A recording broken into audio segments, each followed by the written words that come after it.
There's like three things that make church camp amazing.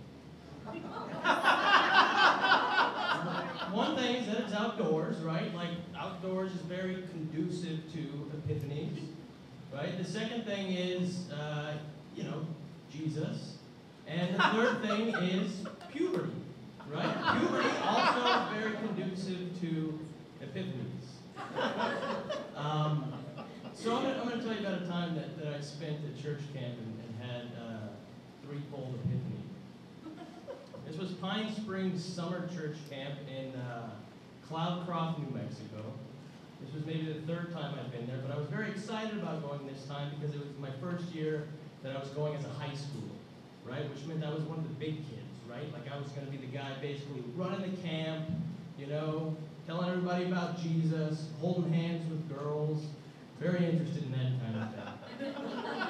Also, my friends Tom and Brady and I had decided that we were going to do the talent show, right?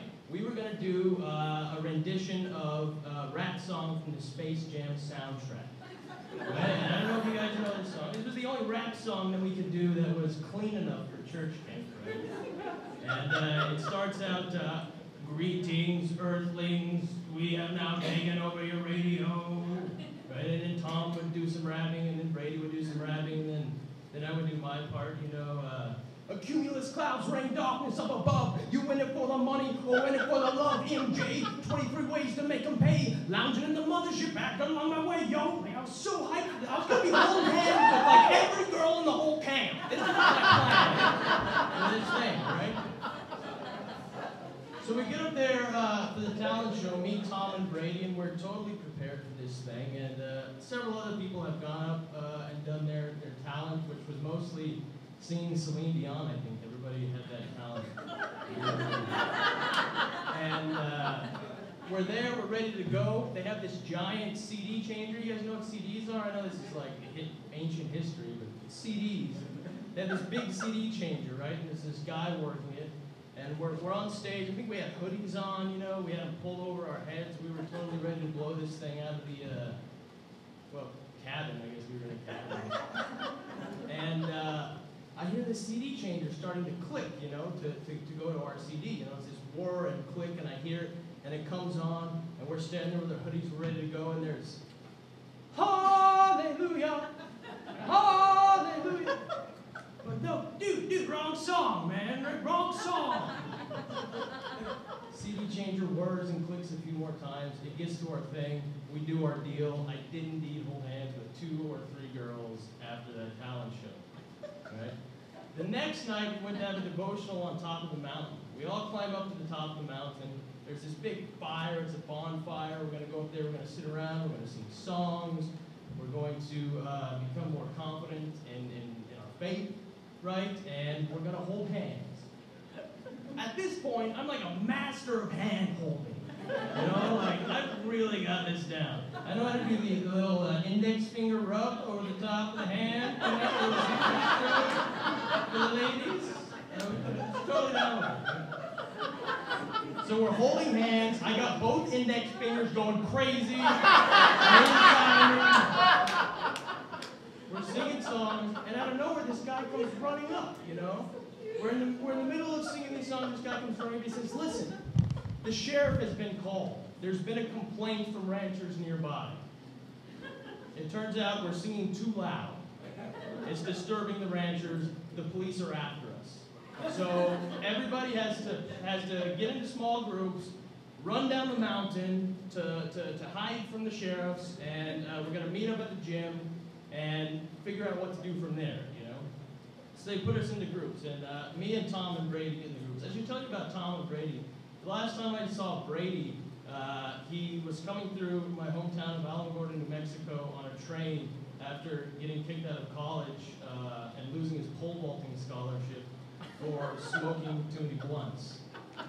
The last time I saw Tom was at a New Year's Eve party, I think it was, and he showed up and opened his trunk and it was full of guns. I was like, dude, you brought all your guns to the party. And he was like, well, this is just what I could fit in my mom's trunk. So these are the guys I have in my group when we're running from the sheriffs for singing Amazing Grace too loud, right?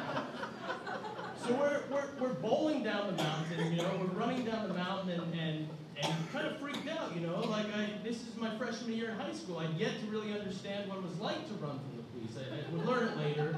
I'd get really good at it, almost as good at hand-holding. But we're going down the mountain, and out of nowhere, these people start jumping out from behind trees, right? Like people in masks, a guy with a black mask and black gloves, and Tom and Brady and I are barreling down the mountain, and this guy jumps out from behind a tree, and he starts like yelling scripture at us.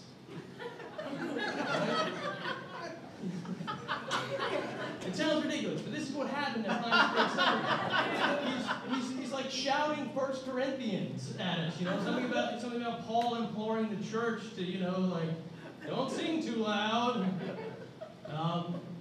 So I got Tom and Brady with me, and these guys are total misfits, and Tom just like rears back and slugs him. Knocks him on his ass. The guy's on the ground, they grab him, we go running, we make it back down to the gym. Apparently, a couple of these assaults had happened on the way down the mountain, and everybody was in an uproar at the gym, and the youth minister that's there running the camp comes in and he says, listen, this was a faith exercise, right? We were trying to test your guys' faith, and some people got out of hand. And they bring in this counselor, and he's got this bandage over his nose. And it's like bloody, you know. And he was like, whoever did this definitely has the least faith of everybody at the camp.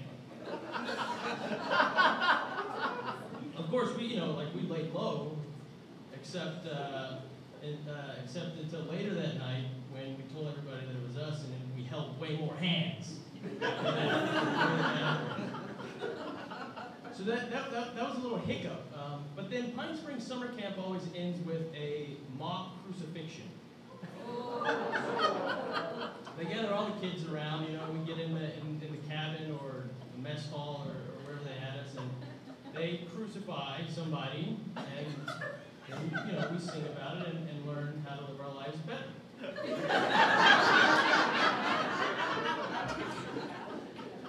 So we're there at the crucifixion, you know, and I'm looking around, and I see this guy on the cross, right, and it's sort of dark. I think somebody had brought like one of those little Halloween fog machines, so there's like little spurts of fog going, and there's blood coming down the guy's face, you know, and the crown of thorns, and he's just got the little, I don't know, whatever they wore over their balls back in the day. A loose approximation of whatever they wore over their balls back in the day.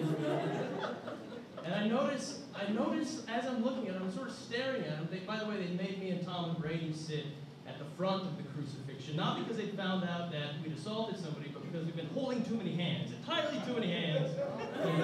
So we had to sit at the front so we could really, you know, feel the power of the fake crucifixion.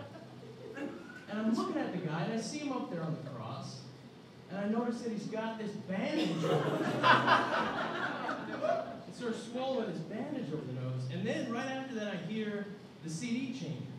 It starts whirring and clicking. And then out of nowhere it goes, greetings, Earthlings. We are now taking over your radio.